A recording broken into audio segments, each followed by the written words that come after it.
Ever feel like no matter how much you wipe, your glass table just looks smudgy, streaks and fingerprints everywhere? It can totally ruin the look of a beautiful dining space.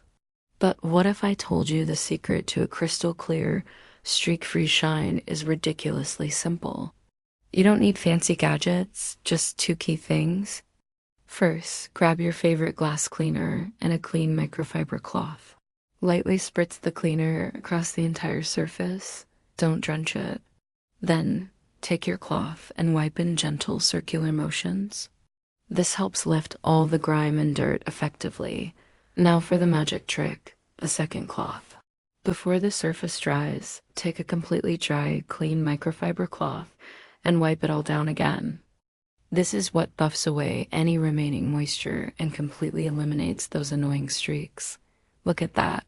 A perfectly spotless, gleaming table that makes the whole room feel brighter and cleaner. Thanks for watching. If you found this tip helpful, give us a thumbs up and subscribe for more simple home hacks. See you next time.